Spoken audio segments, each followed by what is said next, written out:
नमस्कार दोस्तों, स्वागत है आपका आपके अपने YouTube चैनल जीएस जीनियस में। जैसा कि आप स्क्रीन पर देख रहे हैं, security forces killed more than 60 Maoist in different encounters.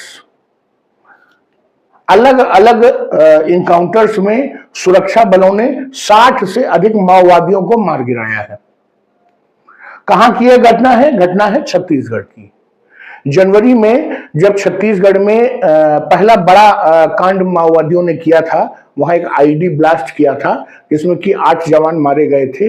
उसके बाद से सिक्योरिटी फोर्सेस ने कमर कस लिया है और आए दिन 2-4-6 माओवादियों की जो है इनकाउंटर्स होते रहते हैं। लेकिन हाल ही में ये एक बड़ा इनकाउंटर समझ में आया है।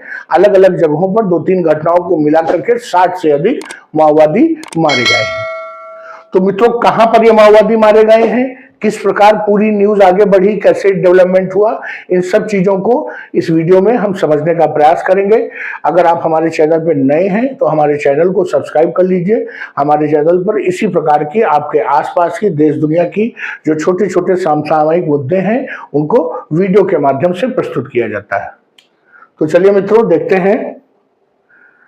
सबसे पहली घटना जो हुई है वो हुई है बीजापुर डिस्ट्रिक्ट में, छत्तीसगढ़ के बीजापुर में, जहां 26 से अधिक जो माओवादी हैं वो एक सिक्योरिटी फोर्सेस के ऑपरेशंस में जंगल में जो है मुठभेड़ हुई और उस मुठभेड़ में 26 जो माओवादी हैं वो मारे गए हैं। इसके अतिरिक्त जो वहां का कांकेर जिला है, कांकेर जिले में भी इनकाउंटर में 4 जो है और माओवादी उसी दिन मारे गए हैं। इस घटना में एक पुलिस का जवान भी जो है माओवादियों की गोली से शहीद हो गया है।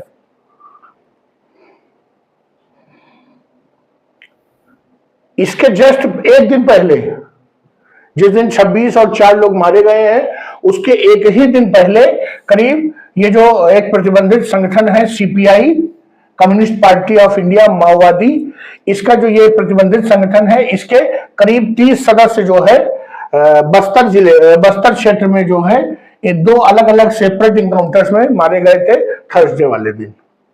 तो इस प्रकार 26 + 4 + 30 ये बराबर 60 जो है माओवादी मारे गए हैं पिछले 2 से 4 दिन में। जो छत्तीसगढ़ के डिप्टी चीफ मिनिस्टर हैं, उन्होंने मीडिया को ये बयान दिया और बताया कि ये जो बीजापुर में 26 लोग मारे गए हैं, इसमें ये जितने भी माओवादी थे वो एक रणनीतिक मीटिंग के लिए, अर्थात एक रणनीति बनाने के लिए वो एक मीटिंग कर रहे थे, बैठक कर रहे थे, जिसमें किस प्रकार आगे पुलिस से निपटा जाए इसको लेकर के उन्होंने बैठक की थी।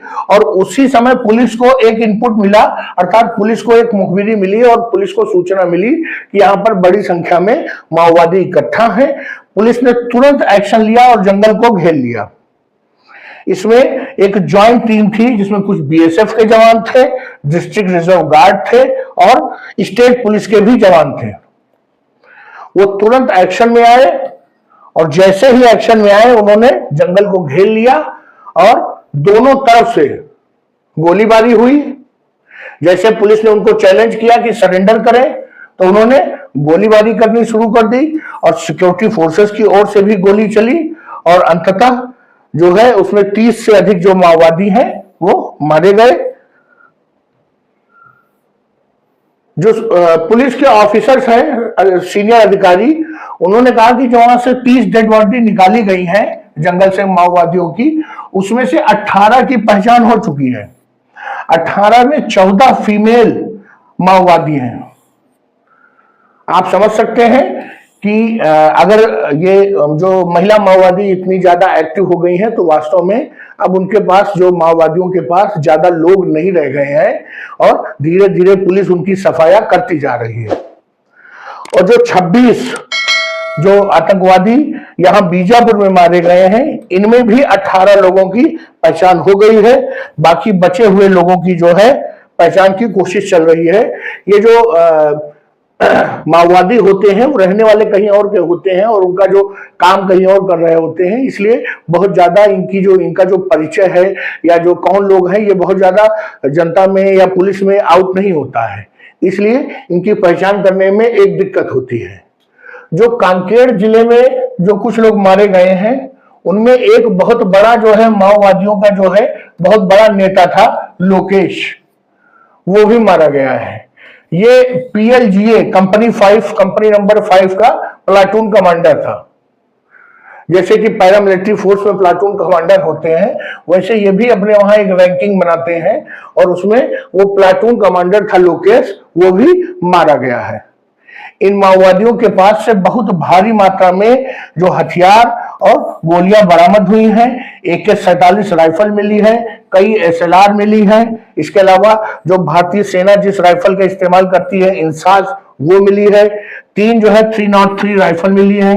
ये सभी जो राइफल्स मिल रही है, चाहे AK-47 हो, चाहे SLR हो, चाहे इंसास हो, 303 हो, ये आम जनता में उपलब्ध नहीं होती है, उनको बिक्री के लिए नहीं होती है। ये सभी हथियार भारतीय सेना को, पैरामिलिट्री फोर्स को या पुलिस को दी जाती है और उनके पास से इस प्रकार के हथियार मिलना बताता है कि या तो ये पुलिस से छीनी हुई है या तो पुलिस वालों को मारकर, आर्मी वालों को मार करके ये उनसे जब्त की गई है। तो इस प्रकार के जो बड़े हथियार हैं वो इनके पास से बरामद हुए हैं। इसके अलावा बैरल ग्रेनेड लॉन्चर्स इनके पास से मिले हैं। ये जो बैरल ग्रेनेड लॉन्चर्स एक इस प्रकार के की बंदूकनुमा स्ट्रक्चर होता है जिसमें ग्रेनेड रख करके बहुत दूर तक फेंका जा सकता है। वैसे जो हथगोला या ग्रेनेड होता है उसको हाथ से फेंका जाता है, लेकिन हाथ से फेंकने में उसकी सीमा होती है 80 मीटर, 100 मीटर, 150 मीटर। लेकिन जब उसको बैरल में एक मशीन के अंदर रख के फेंका जाता है तो वो 300, 400 मीटर तक जाता है। ये सब उनके पास से मिला है जो ये माओवादियों के इनकाउंटर के बाद।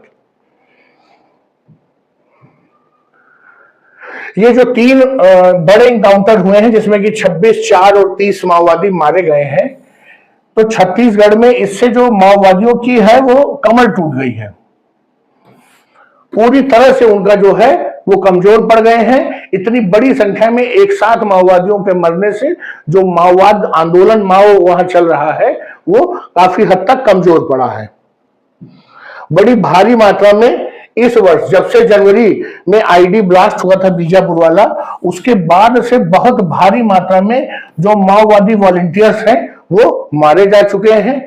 इसका मतलब यह है कि अब जो वहां पर ज्वाइंट फोर्सेस है छत्तीसगढ़ में, उन्होंने कमर कस लिया है और बहुत ही जल्दी छत्तीसगढ़ से माओवाद जो माओ आंदोलन है, जो उसका नेक्सस है, वो पूरी तरह से समाप्त होने वाला है। माओवाद, नक्सलवाद का जो आतंक है वो भी पूरी तरह से समाप्त हो जाएगा। ये बहुत ही अच्छी खबर है छत्तीसगढ़ के लिए। तो मित्रों, ये जो छत्तीसगढ़ से खबर आ रही थी माओवादियों के मारे जाने की, इसको मैंने आपको समक्ष प्रस्तुत किया। आपको हमारा प्रेजेंटेशन, हमारा प्रस्तुतिकरण कैसा लगा? अगर हमारा प्रस्तुतिकरण अच्छा लगा हो तो वीडियो को लाइक करिए, चैनल को सब्सक्राइब करिए। धन्यवाद।